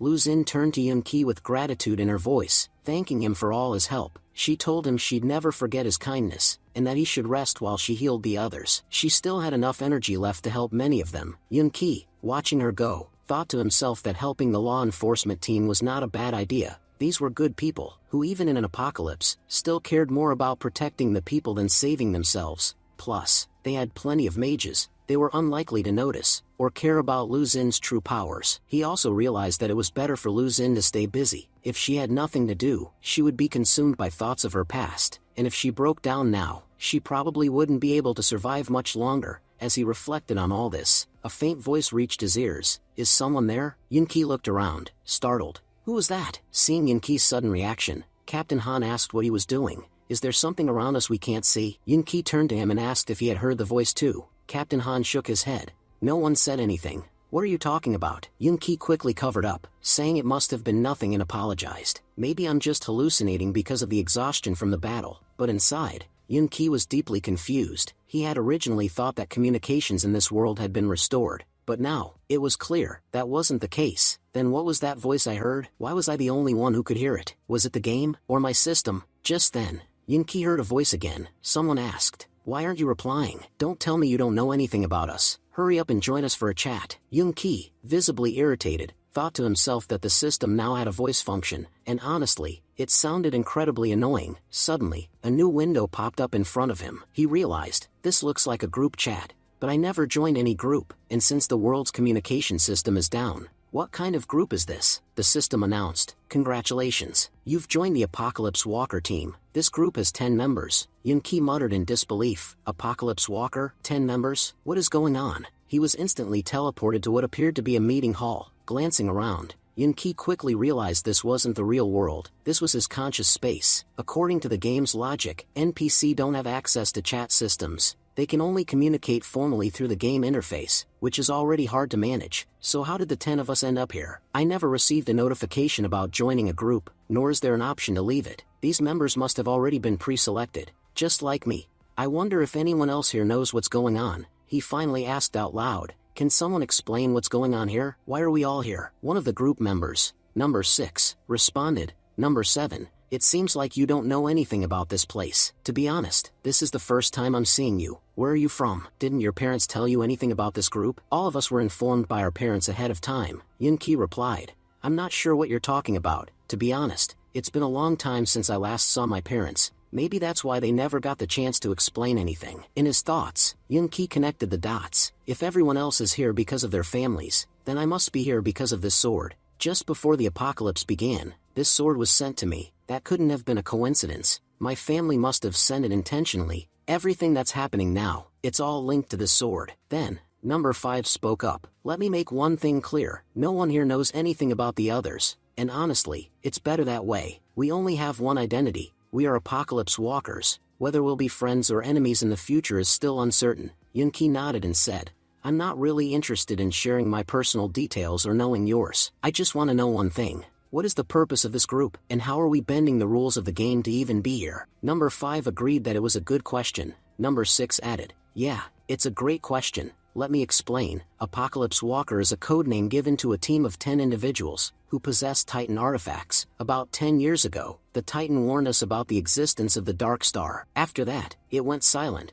But 3 months ago, the Titan noticed unusual changes in this world, and realized the Dark Star was approaching. So, in preparation, it created 10 powerful artifacts, and distributed them to 10 extraordinary individuals. You already know we're trapped in a game created by the Dark Star. The Titan injected a virus into the game through these 10 artifacts. They're not ordinary items. Each artifact has its own system that constantly analyzes and upgrades itself according to the game's tactics. These artifacts act like cheats. They help us survive and protect us from the traps set by the game. Whenever the game poses a threat, the artifacts adapt automatically and shield us. Yunki processed the information. That means my sword, the Blade of Annihilation, is one of these artifacts. My family must have sent it to me when I was far away, knowing it would greatly increase my chances of survival. Everything is starting to make sense now, Number 6 asked. Number 7, are you even listening? Why aren't you replying? Look, we're all from powerful families. There's no need to act disrespectfully. If you won't talk to me, I won't talk to you either, Yunki thought to himself. So everyone here is from Zhongdu's elite families. I wonder how things are in Zhongdu. Are the major families still safe? Number 6 answered as if reading his thoughts. As I mentioned earlier, we got the warning 3 months ago. All the major families began preparing immediately. They called back all their children who were away, and took strict security measures. Honestly, it's strange that someone from a big family like you isn't in Zhongdu right now. For now, all the major families are safe, except for one. The old man from the Z family turned into a zombie at the very start of the apocalypse. His own son had to kill him. Yunki responded, so the Z family lost a member, but the rest of the families are intact. At least nothing serious has happened to my own family yet. Number 6 nodded. Actually, the reason I joined this group again today is because of the compatibility rating shown by the system. It says my compatibility is only 10%. I wanted to know, are your numbers just as low, or is mine unusually low? At first, no one replied to his question. But eventually, all the members echoed agreement with his statement. Still, Yunki could easily tell, they were all lying, Number 6 said. So, everyone's compatibility is at 10%? Honestly, this system doesn't explain anything. I even asked it what compatibility means, but it didn't tell me a thing. That's why I figured I'd ask you all. After some more brief conversation, one by one, everyone began leaving the group. Eventually, Yunki returned to the real world as well, reflecting on everything. He thought, I was suddenly pulled into that group chat, but I actually learned a lot more about this world while I was there. Still, everyone seemed extremely guarded, so I can't fully trust anything they said. The only one who really talked was Number 6. The rest barely said a word or two. At least now I know a lot more about my sword. One thing is clear, no matter what happens, I need to keep this sword with me at all costs. It's the only thing that can help me advance in this game. I can't even imagine how many times it's already saved me. Yunki then considered the sword's origins. Titan created these artifacts using the same material it was built from. If that's true, then maybe these weapons are just as smart as Titan. If they can trick the game, maybe they even have their own intelligence. At that moment, a dragon suddenly emerged from within his sword. The dragon spoke. So, you finally made it back. I thought you were going to be a clueless fool like the rest of them, but I've got to admit, human, you're not completely hopeless. Yunki smiled and said, wow, there really is a brain inside this thing. Looks like things might start getting easier from here. Honestly, you're kind of cute. If anyone sees you, you'll definitely grab attention. If you show up out in the open, it'll be tough for me to explain who, or what you are. The little dragon replied, most people aren't even qualified to see me. Only those who have Titan artifacts can. The fact that you can see me is an honor, you know. Yunki asked, so, are you the mind of Titan? The dragon snorted, what nonsense. With your current power level, you couldn't possibly handle Titan's mind. What you have is just a tiny fragment of its intelligence. Let me properly introduce myself. I'm a clone of Titan. You can call me Ancestor. Yunki thought, Ancestor? That's a weird name, but whatever, I'll go with it. After all, Titan is the savior of humanity. If I remember correctly, Titan's main body should be at Zhongdu headquarters, heavily protected by the military. He said aloud, Ancestor, the truth is, we're in a pretty difficult situation right now. Can't you give me some cheat powers? Like, just boost me to level 100 or something? That way, no zombie would stand a chance, and we could end this apocalypse in no time. And let's be honest, if I die because I'm weak, then no one will be left to use this artifact. You'd be stuck inside this game forever. Ancestor replied, you really think I haven't helped you already? From the moment this game started, I've been helping you. Everyone else got ordinary classes. But you received an exceptional one. Even your talents are far superior to the others. You think that's all just luck? Everything you've received so far, it's been because of me. I've been tweaking the rules of this game from the inside to help you survive. Most of the people here are NPC. Normally, they can't even kill players. But I altered their death mark skill just for you. And believe it or not, the full rules of this game haven't even been revealed yet. Until they are, my abilities are limited. Once a player officially enters the game and it truly begins, that's when I'll be able to use my powers properly. But until then, my dear host, you'll have to take care of yourself, survive, no matter what. Ancestor sighed. Alright, I've said enough. I'm going to rest now. Yunki watched him vanish and thought, I can't fully rely on this system. If I want to survive, I need to level up constantly. If I want more information, I'll have to wait for the players to arrive. He remembered, everyone knows that 24 hours after the game starts, players will begin to enter. That's when the true apocalypse game will begin. Just then,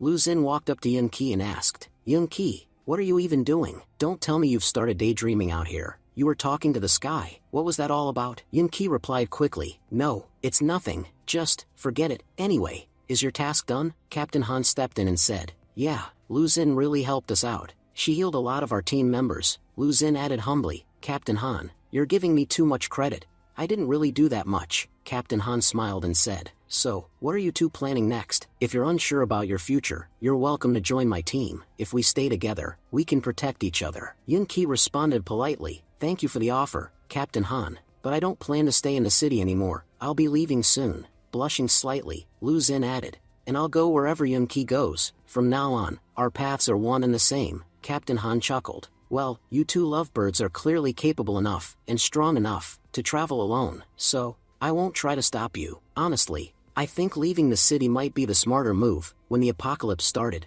the city was packed with people, and now, it's overrun with zombies. If you go somewhere with fewer people, your chances of survival will be much higher. Walking out of the city won't be easy though, so take my bike. It's not much, but it should help. And don't ask me why I'm giving it to you. The truth is, today, you helped our team a lot. Without your support, getting out of here safely wouldn't have been possible. So think of this bike as a gift from me. I'll pray that your journey stays safe, and that you'll keep doing good, just like today. Yun-Ki said sincerely, Captain Han, you're giving me your vehicle. What will you do without it? Captain Han replied, my teammates and I stick together, we'll live together, and die together if we have to. As long as one of us has a vehicle, we can manage. As he turned to leave, he added one last thing with a smirk, just do me a favor, don't become monsters. Because if you do, it's going to be a hell of a challenge to take you down. After Captain Han left, Lu Xin asked, Yun-Ki, why did you turn down his offer? Traveling with a law enforcement team would have been much safer. Traveling alone is really dangerous these days. Yun-Ki thought to himself, I have my own reasons for traveling alone, but I can't tell her about them yet. At the same time, he recalled what the system had revealed. The game's rules still aren't finalized. They can change at any moment. No one knows what's going to happen once the players arrive. For all we know, everything could shift after 24 hours. People might even start switching sides. The very teammates we rely on today could become deadly enemies tomorrow. That's why traveling in a group right now is risky. The fewer people around me, the safer I'll be. And since Lu Xin's parents are already gone, there's no point in going back to her home. First, we need to head somewhere with a very small population. We'll gather supplies, and once things stabilize, I'll head to Zhengdu to reunite with my family and the others. Then Yun-Ki asked, Lu Xin, didn't you tell me your mom used to love shopping? Do you know where she went to shop? If she was that into it, there must have been a place she liked, a place few people knew about, somewhere with heavy discounts, maybe outside the city. A location like that would probably have fewer zombies. Lu Xin nodded, yeah, I know that place. I've gone there with my mom plenty of times. Yun-Ki joked, wait, you're not tricking me again, are you? You're not secretly taking me to a relative's house to check if they're still alive? Blushing, Lu Xin replied, no, I'd never do that. I'd never lie to you. Yun-Ki smiled, relax, I'm just joking with you. Come on, let's check out what Captain Han left for us. As they walked into a nearby alley, they spotted the bike. Yun-Ki said in surprise, this is the bike Captain Han used? I never would have guessed he owned something like this. It's amazing. In an apocalyptic world like this, having a bike like this is seriously cool. Starting the engine, Yun-Ki said, man, listen to that sound. It's incredible. Honestly, this is the kind of bike every guy dreams of. Captain Han, you've got some serious taste. This apocalypse ride is going to be fun. Meanwhile, Lu Xin thought to herself, it's just a regular bike. What's the big deal? Boys are seriously weird. Their obsession with bikes and cars makes no sense. Yun-Ki warned, Lu Xin, hold on tight. You're about to find out what real speed means. With that, he took off at full throttle. Lu Xin shouted over the wind, you're really fast. Yun-Ki grinned, an open road and a bike like this? This is heaven. Soon, they were out of the city. Lu Xin pointed out, we've arrived. This place belongs to a farm owner. My mom used to come here all the time because they sold super fresh vegetables. And since it's far from the city, the discounts were great too. Yun-Ki suddenly grew serious. Wait, Lu Xin, something feels off. Just then, a group of robots appeared and surrounded them. Lu Xin asked, surprised, Yun-Ki, why do you look so shocked? Don't tell me this is your first time seeing robots on a farm. She continued, science and tech have come a long way. These days, no one farms by hand. Every farmer has a bunch of these robots doing the work for them. Honestly, villagers here lived more comfortably than we did. Even after the apocalypse, their robots are still functioning, Yun-Ki replied cautiously. If those robots are still under human control, why are they attacking people? Lu Xun was stunned. Wait, what? They're attacking? Yun-Ki nodded. I can smell blood. It's everywhere, in the air, on the ground. Look closely, each of these robots has blood on them. That means, the ones doing the killing are the robots themselves. The robots started moving toward Lu Xun and Yun-Ki. Yun-Ki muttered. Well, here's one good thing. These farming bots are way weaker than standard combat models, and they don't have any weapons, which means fighting them won't be too hard. Lu Xun agreed. Yeah, you're right, things are different now. We've got powers. I doubt they can stand a chance against us. As they prepared to fight, a mechanical bee suddenly flew in and began scanning them. Yun-Ki calmly said, Don't panic, Lu Xun. I think whoever is controlling the robots is using this bee to identify intruders. The mechanical bee spoke in a robotic voice. Boy, you may leave, but leave the girl and the bike behind.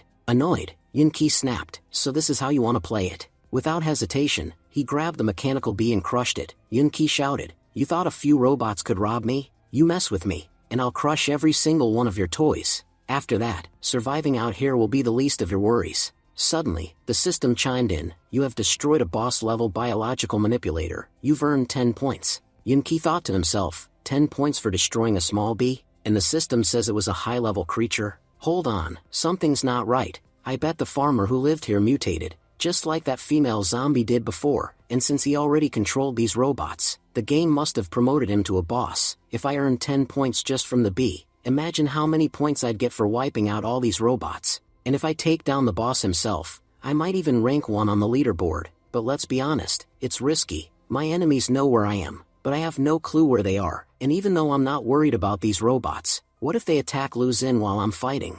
That would put us in serious danger. As they moved forward, Lu Xun said to Yun-Ki, Don't worry about me. If something happens, I'll face it myself. And don't forget, we're partners. I want to help you, especially after being such a burden for so long. I don't want to be that anymore. She looked serious, then added, If I can't even handle small threats on my own, then maybe I don't belong in this apocalypse. That's why, from now on, I'll fight my own battles. Yun-Ki replied, Look, this isn't about life or death. These bugs are weak. I just don't want you dying to them. At the very least, I want you to live a full life, 50 years, at least. Then Yun-Ki used the parts from the mechanical bee to craft a small device, something that resembled a compact gun. Here, he said, handing it to her. This'll help in the fight. If any robots get close, just shoot them. They won't be able to withstand this. Lu Xun looked at the weapon, confused. Wait, I don't get it. According to the game's rules, only people with the shooter class can use guns. So how come I can use this? And what is this thing, exactly?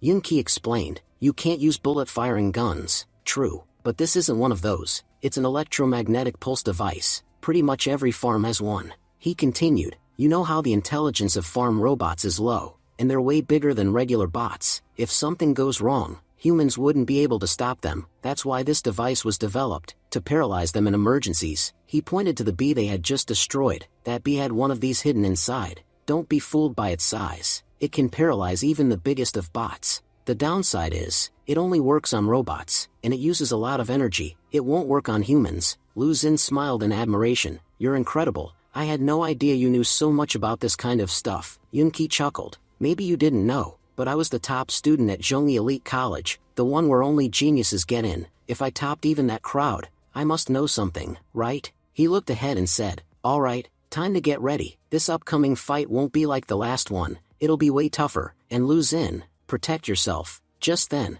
another mechanical bee landed on a robot's head. It spoke. I must admit, kid, you've got impressive knowledge. But that little toy you're holding, it barely has 10 minutes of energy left. After that, it's useless. It sneered. And if you're thinking you'll earn points from me, forget it. I'm not giving you any. Lu Xun recognized the voice. That's the same one from before. Yun-Ki frowned. Wait, what points is this guy talking about? The bee laughed. Don't act clueless. You seriously don't know? Fine, I'll explain how this game actually works. He continued with eerie enthusiasm. You probably think the game organizers assign points based on the level of the monsters, right? And every time you kill one, you get those points. You also probably believe killing monsters is the only way to get stronger. The bee's tone darkened. But that's completely wrong. Those sick organizers don't care who's a human or who's a monster. They just want people to fight each other. For the entertainment of the players watching this messed up reality, he revealed the brutal truth. All those zombies and monsters we've been killing, They used to be humans, so if killing them gets us points, then killing humans does too.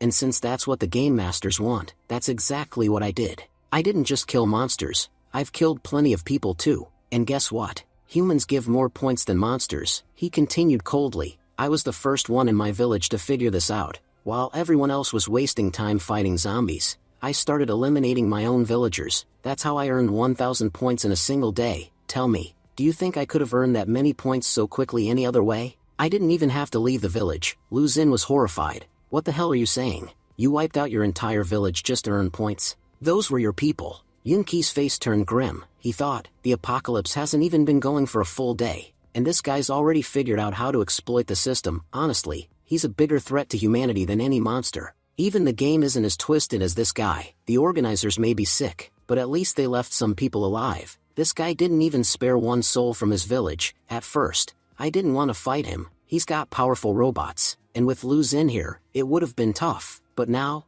I don't care what it takes. This guy needs to be stopped. Yunqi stepped forward and shouted, you killed your whole village and all you got was 1,000 points? Wow, you're not just evil, you're weak. It's been 24 hours and you've only managed 1,000 points. You really think that's impressive? Let me tell you something. I've got over 10,000 points, and I'm ranked 3rd on the global leaderboard. Hearing you brag about your points honestly makes me laugh. Lu Xun anxiously said, Yunqi, what are you doing? If you tell him how many points you really have, he'll definitely attack you. But Yunqi, smirking, was thinking to himself, that's exactly what I want. Let this scumbag attack me and fall right into my trap. Yunqi scoffed. What are you thinking, idiot? This is the perfect chance to finish me off and earn 10,000s of points. You've killed so many people already and barely scraped together 1,000. But if you kill me, you'll get a lot more than that. The bee hovering beside him chimed in mockingly. You really think I'm stupid? Why should I believe that you are the 3rd-ranked player in the entire game? That's a huge deal, and I don't buy it. But if you are who you say you are, prove it. Without saying another word, Yunqi stepped forward and sliced the bee in half. I got 10 points for killing that bee. Check the leaderboard. The 3rd-ranked player's score should have gone up by 10. I can't think of a better way to prove it. The bee's operator checked the screen and confirmed it. You're right, the points just went up. So why didn't you put your name on the leaderboard, if you were willing to reveal yourself now? The bee's operator ignored the question and focused on his greed. You've got around 20,000 points. If I kill you, I'll get all of them. Then he shouted, all units, attack. We'll take this bastard down and climb to the top. With that command, all of his robots charged at Yunqi. Yunqi quickly turned to Lu Xun and said, get out of here, go hide. If you stay in sight, they'll attack you too. The swarm of robots rushed toward Yunqi, but he effortlessly blocked their attacks. As he fought them off, he thought to himself, he's trying to exhaust me by sending all his robots at once. If I wear myself out, it'll take time to recover, and he'll strike when I'm weak. Gotta admit, this farm owner is smarter than I thought, but too bad for him. I'm not falling for it. Dodging swiftly, Yunqi leapt forward, slicing through 2 bots in a flash. Then, one by one, he started tearing through all of them. Watching him fight, Lu Xun's eyes lit up. We're winning. But just then, one of the remaining robots landed a heavy punch squarely on Yunqi. He was knocked out cold on the spot. Lu Xun gasped in shock. No, Yunqi, please wake up. We're running out of time. She thought desperately. Yunqi attacked those robots earlier, but their core code wasn't destroyed. That's why they got back up. What can I do? How can I help him? The enemy bee returned and taunted. A human can never defeat a robot. Your body is made of bone. Ours, steel. No human can match the strength of a steel joint. He mocked Yunqi. Boy, I gave you the chance to run, but you chose death instead. And now, your points will be mine. As he prepared to strike Yunqi down, one of his robots suddenly malfunctioned and collapsed. The man yelled, what the hell? What happened? Why did my robot shut down mid-battle? Then his eyes narrowed. So she's behind this. That girl, I didn't even notice her before. I should have killed her first. One of his other robots collapsed to the ground and broke apart. Lu Xun's system calmly informed her, you've used up 40% of your weapon's energy. Very little remains. Lu Xun thought to herself in frustration. I used that much energy in just one attack. I can't afford to trust this thing too much. But whatever happens, I have to use what little energy I have left to take that robot down. I won't let anything happen to Yunqi. Just as she was about to fire, the enemy approached from the side, his voice dripping with mockery. I honestly thought I'd never have to leave my bunker, but thanks to you, girl, here I am. And no, I'm not going to kill you yet. That's why I didn't have the robots attack you earlier. First, I'll kill the boy, then I'll play with you. Lu Xun shouted at him not to go near Yunqi. She warned him that if he took even one step closer, she would shoot him. but he ignored her and kept walking forward, furious. She screamed again.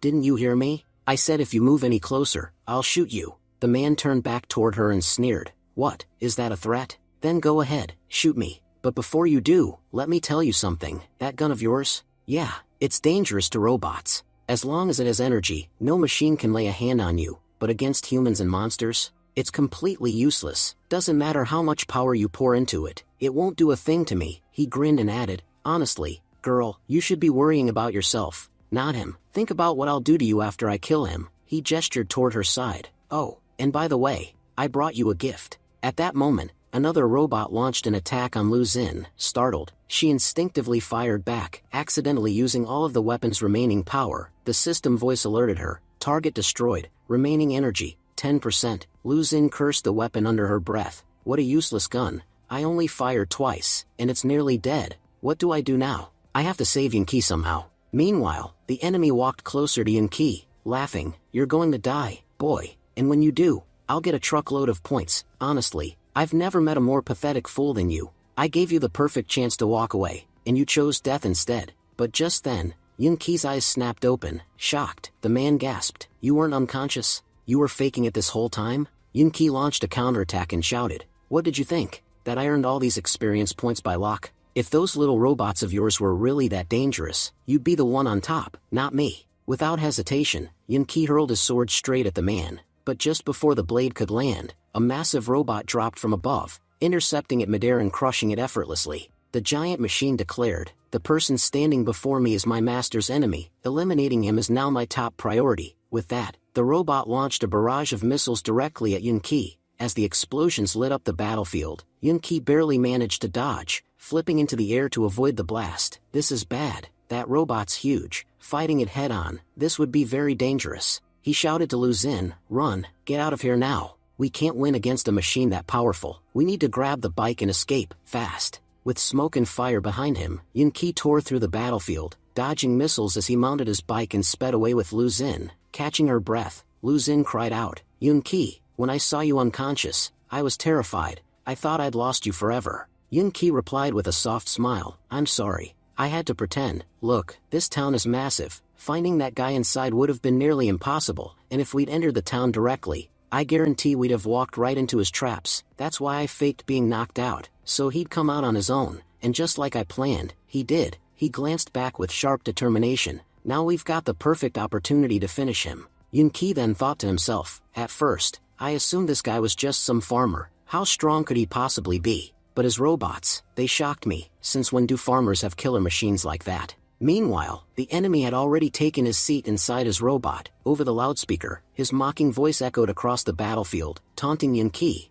"Where are you running, boy? Aren't you supposed to be that elite player with over 20,000 points? Then why run from someone as weak as me? I barely have any points. Compared to you, I'm nothing, so why the fear now?" He laughed bitterly and continued, "You know, I invested every cent I earned from my farm into advanced defense systems. People called me crazy, said I was wasting my money. But what do those fools know? One day, this tech would be the only thing keeping me alive. I built the best defense system in the world, and I used it to buy these incredible robots. Now, I'll use them to kill you and rise to the #1 rank." Then, with malicious glee, he said, "Just stay right where you are. You're going to see something special. Honestly, I can't wait to end you." Meanwhile, Yanqi was dodging every attack with skill and precision as he raced to escape the robot's onslaught. Lu Xin, breathless and tense, muttered in disbelief, "This is insane. I can't wrap my head around it. How does a regular farmer have access to military-grade weapons like that? These kinds of robots, they're usually only in the hands of national defense forces. Did he steal them from the military?" Yanqi, equally puzzled, responded, "I'd love to know that myself, but right now, we don't have the luxury to figure it out." As the two raced through the village, Lu Xin questioned him, "Yanqi, why are we heading outside? As long as we stay inside the village, the robot can't target us properly. But once we're in open ground, he'll have a clear shot. Are you sure about this? This could get really dangerous." Yanqi didn't answer directly. Instead, he thought to himself, "I can't tell her the real reason we're going out there. The truth is, I'm looking for a corpse. I need a target for my resurrection skill, someone, or something, that can help us in this fight." Just then, he spotted a dog lying by the road. Finally, something I can work with. Without wasting time, Yanqi activated his skill and revived the dog. A system message appeared. you have successfully resurrected a new slave, dog monster. Lu Xin watched in confusion, thinking, I've been traveling with Yunqi for so long, and yet I can never understand what he's planning. I thought he was just running away and abandoning the fight, but now I see, he wasn't running at all, he was looking for a corpse to use. But, in a battle this huge, what help could a dog possibly offer? How is he planning to use it? Back on the battlefield, the enemy called out again, clearly irritated, coward. Stand your ground and fight me. Weren't you the one bragging a minute ago, claiming to be a top 3 player with unbeatable powers? Didn't you say my tiny robots couldn't even scratch you? And now look at you, running with your tail between your legs. Have you no shame? If your abilities are as great as you say, then fight me. Lu Xin called out urgently, Yunqi, he's getting too close. Yunqi slammed the brakes on their vehicle, and with a cold glint in his eyes, said, this is the perfect moment for a surprise attack. Turning to the dog, he commanded, Doggy, go, show him what you're made of. With your special ability, he won't know what hit him. As the enemy robot approached, the dog darted forward, and to everyone's astonishment, it ran right up to the giant machine and started peeing on it. Then, in one swift leap, the dog jumped up and stuck itself to the cockpit's glass window, completely blocking the pilot's view. Panicked, the man inside shouted, I can't see a damn thing. Get off. What the hell are you doing, you filthy mutt? The dog remained firmly glued to the screen. A robotic system voice crackled through the cockpit. Warning, external system contamination detected. High levels of acidic liquid causing damage to internal components. Estimated shutdown in 5 minutes. The pilot's eyes widened in disbelief. What? I've only got 5 minutes? Damn it, I need to finish them now. He quickly tried to issue commands to remove the dog. But before he could act, Yunqi charged forward. You asked me what kind of ability I have? Well, you're about to find out. In one powerful move, he slashed both legs off the enemy's robot. The man screamed in shock. What the hell is going on? Are you telling me a human just cut through that? My robot's legs are made from reinforced alloys. How did a sword slice through them? The massive machine collapsed to the ground with a thunderous crash. The onboard system issued another warning. Core overheating, severe structural damage detected, multiple circuits cut due to leg detachment, cockpit ventilation filling with smoke, ejection sequence will initiate in 5 minutes. The pilot gritted his teeth, realizing this battle wasn't going to end the way he expected. The man growled in frustration and shouted, No, don't do this. If you send me out there, they'll definitely kill me. But just then, the dog casually walked forward and peed right on the engine of the machine. The robot system beeped in response and declared, the internal systems are completely damaged. We are now ejecting the master from the cockpit. The man yelled again, now desperate. No, don't do it. The people out there are dangerous. They'll kill me for sure. But the robot ignored his pleas and ejected him from the machine. Landing roughly, the man screamed, You idiot. I told you not to throw me out,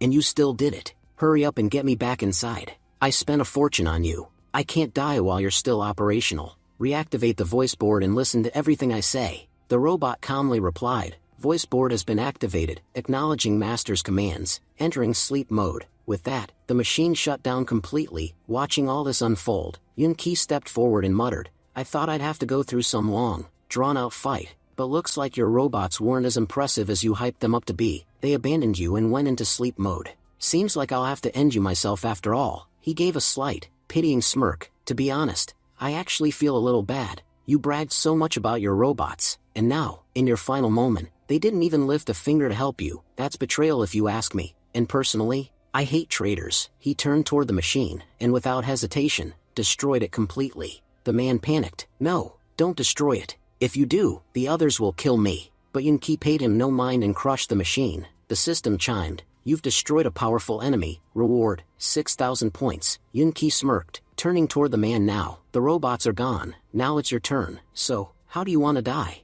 Terrified, the man stammered. I'm a bad person. I know. But you're a good guy, right? Good people don't kill others. Please, don't kill me. I don't want to die. Yunqi's eyes narrowed. Oh, so you don't feel like dying? Then tell me something. When you slaughtered all those innocent villagers back then, did you ever ask them if they wanted to die? The man had no answer. Yunqi continued, his voice cold. You seem to enjoy killing them, so why are you trembling now, when it's your turn? I can forgive my enemies, maybe, but I'll never forgive a disgusting human like you. He took a deep breath and said, honestly, I had the perfect opportunity to just walk away from here, but after hearing about the sick things you did, I made up my mind, to kill you myself. Without further hesitation, Yunqi struck him down. The system's voice rang out once again. You have defeated the main boss of this territory. Reward, 10,000 points, your current total is now 42,860 points. Yun-ki sighed and muttered, we only came here to buy some vegetables, but we ended up making a huge profit, and luckily,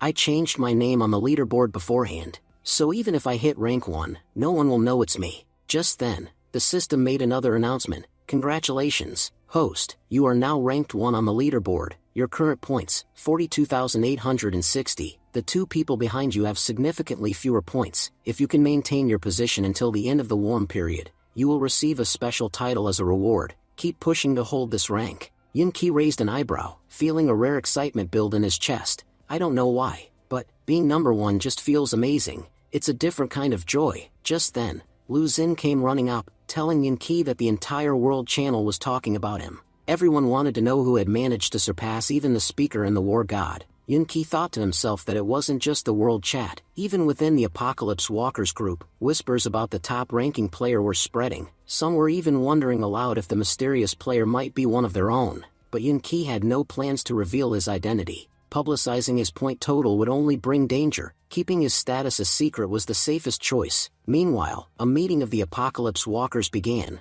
Number 1 addressed the group, saying the warm-up phase would end soon, and none of them could predict what would come afterward. He added that if the number 1 player was one of them, then that person had a responsibility. The entire planet now looked to them as a leader, and a true leader had a duty to protect their people. Yun-ki silently observed, noting how all the members' identities were strictly confidential. In fact, none of them had revealed their true names. But even so, it was obvious to him that number 1 and number 2 were the speaker and the war god, the 2 strongest figures in the alliance. He knew both of them ranked either first or second, but who held which position, he couldn't say for sure. What he was sure about, however, was that his presence wasn't a source of hope for them, it was a threat. No matter how inspiring their speeches sounded, deep down, they must have felt disturbed that someone had overtaken them. They wanted to remain humanity's last hope. Now that someone new had claimed the top spot, their grip on the public's faith was slipping. Number 5 tried to lighten the mood, saying that it didn't matter who the top-ranked player was, whether they were from their group or not. As long as someone was working hard and rising through the ranks, it was a good thing for humanity. Then number 6 spoke bluntly, let me make one thing clear, I'm not a savior.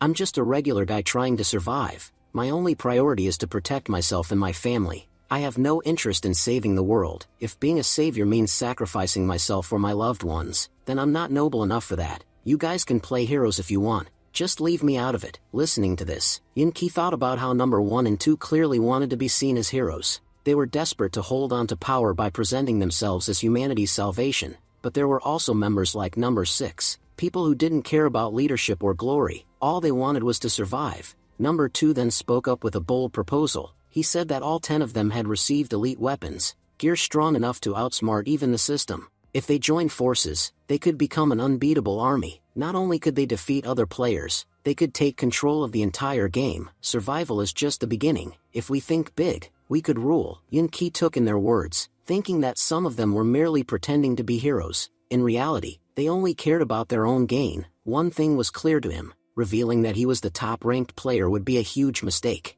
It would instantly paint a target on his back. Back in the real world, Yun-ki turned to Lu Xun and told her to stop reading the chat messages. Get ready, we're leaving soon. Lu Xun asked where they were going. She pointed out that the village was completely deserted, and this was the perfect opportunity to rest. If they kept pushing forward without taking breaks, they'd exhaust themselves quickly. Yun-ki agreed, admitting they had some important goals, but since she insisted, they could rest a little. Later that night, they sat down to eat. Yun-ki had cooked with fresh vegetables from the farm, and both of them were enjoying the simple but delicious meal. He remarked that it was the first decent meal they'd had since the apocalypse began, and honestly, it tasted amazing. Lu Xun smiled and admitted she didn't know he was such a great cook. She thanked him for everything that happened today. Because of you, I earned a ton of points. I never would have had the courage to fight those zombies on my own. If you hadn't been there to encourage me, I probably would have died right at the beginning of the game. Thanks to you, I actually have a ranking on the leaderboard. Yun-ki humbly said he hadn't done much, that she was the one who had fought hard to defeat the zombies.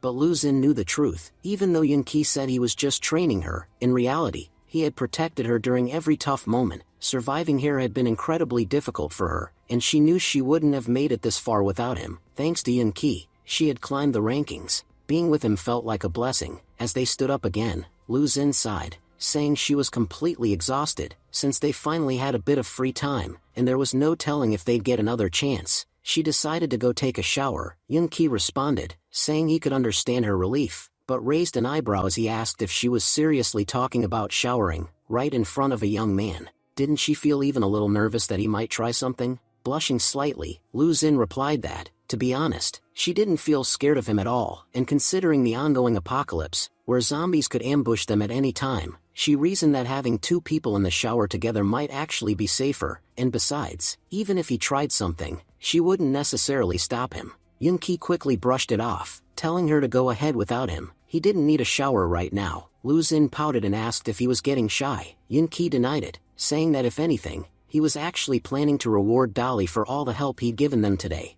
by personally giving him a bath. Turning to Dolly, he asked if he wanted to join him. Irritated, Lu Xin snapped that with behavior like his, he'd probably stay single for the rest of his life. Watching her walk off, Yoon-ki thought to himself that it wasn't that he lacked desire, but in such a critical and dangerous time, wasting energy on trivial things felt incredibly foolish. Besides, he figured Lu Xin had probably been joking. As far as he knew her, she was a pretty shy person. There was no way she'd actually mean something like that. Meanwhile, as she showered, Lu Xin's mind wandered. In less than a day, their entire lives had changed. She'd lost her parents, her home, and she had no idea what tomorrow might bring. Still, she considered herself lucky, at least in the sense that she had met Yoon-ki during the apocalypse. Without him, she probably wouldn't have survived this far, but there was something else about Yoon-ki that she couldn't ignore. He always acted cold around her. It was like he had zero interest. Honestly, no one had ever behaved so indifferently toward her. She used to be the goddess of her school and admired at her office too, so she knew the problem wasn't her. Now she wanted to test it.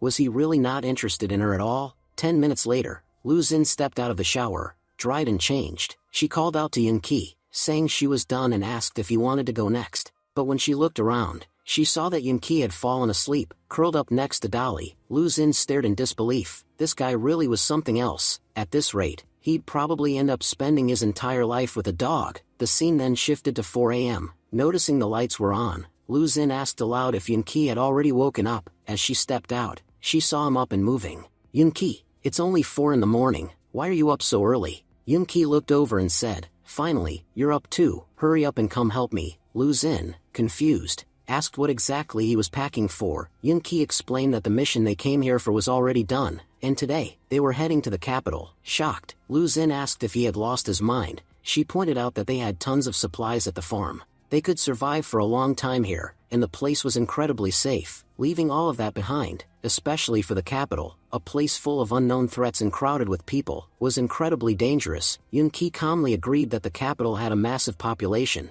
but he told her he'd already thought it through. He had 3 reasons for going. First, while the farm was safe, the supplies wouldn't last more than a month. After that, they'd have to leave anyway. Second, the official game hadn't even started yet. There were still 6 hours left. Everything they'd seen so far was just a warm-up. No one could predict what might happen once the real game began. He could already guarantee that once the other players arrived, things would get ugly fast. Staying here after that would be a foolish move. And third, his family was in the capital. Whether he lived or died, he needed to check if they were safe. Since receiving the sword artifact, he hadn't been able to contact his sister. His family had given him their most powerful artifact. He had no idea if they were still okay. He had to find out how they managed to get that equipment, and figure out what the hell was really happening in this world. Lu Xin was stunned. She asked if Yoon-ki's home was really in the capital. Only the super rich lived there. Was he some kind of rich gang master who'd been living a double life? And if she ended up going home with him, wouldn't his wealthy fiancé have a serious problem with her?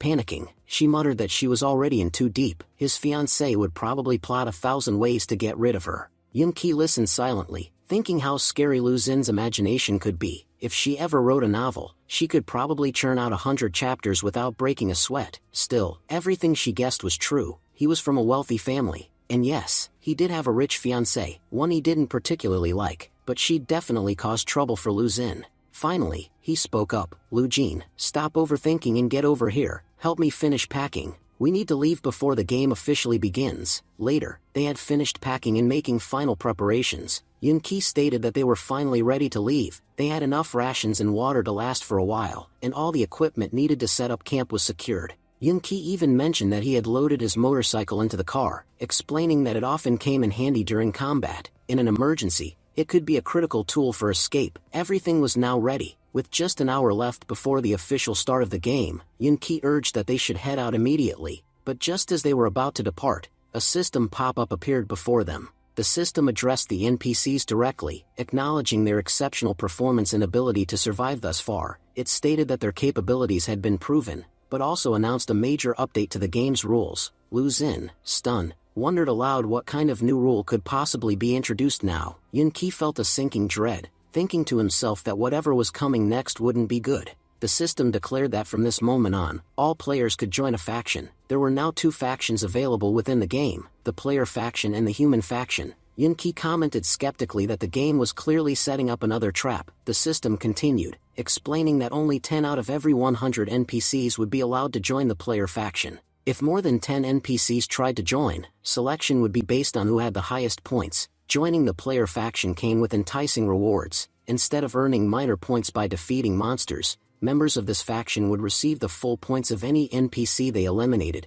Yun-Ki was deeply disturbed by this development. He realized with horror that if killing other NPCs rewarded points, then the biggest threat to humanity wouldn't be the monsters anymore, it would be humans themselves. He turned to Lu Xin and said that the game had pulled off a dangerously clever move. Survival had just become far more difficult. But then, he noticed something strange. Lu Xin seemed completely out of it, as if lost in another world. Meanwhile, Lu Xin slowly opened her eyes, confused. She asked aloud where she was and why she couldn't see Yun-Ki. Suddenly, a hand rested gently on her shoulder. Before her stood a radiant angelic figure who introduced herself as the successor of Light. She told Lu Xin she had been waiting for her arrival for a long time. Still in shock, Lu Xin asked who she was and how she knew her. The angel replied that she was the goddess of light, a divine entity known only to a rare few within the Apocalypse game. She explained that Lu Xin carried pure holy power granted by the world itself, essentially making her a vessel of the goddess, an incarnation of her will. The angel urged Lu Xin to join the player faction.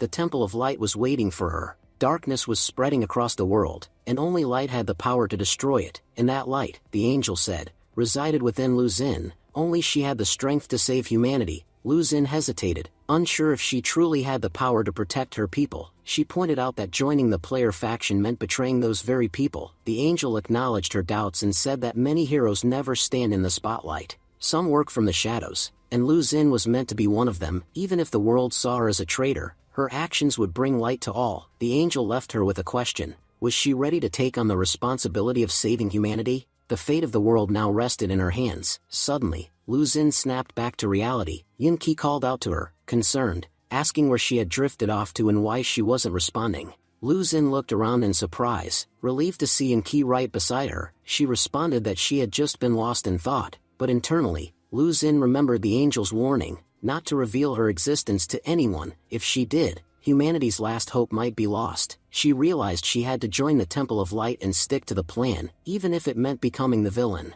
When Yun-Ki asked again what had happened, Lu Xin deflected, saying it was nothing, just a moment of distraction. She then changed the subject, pointing out that the system had said they could join the player faction. Hearing this, Yun-Ki abruptly hit the brakes. He turned to her sharply and asked, Lu Xin, what's going through your head right now? Don't tell me, you actually want to join the player faction? What happens next will be revealed in the next episode. Thank you for watching and stay tuned.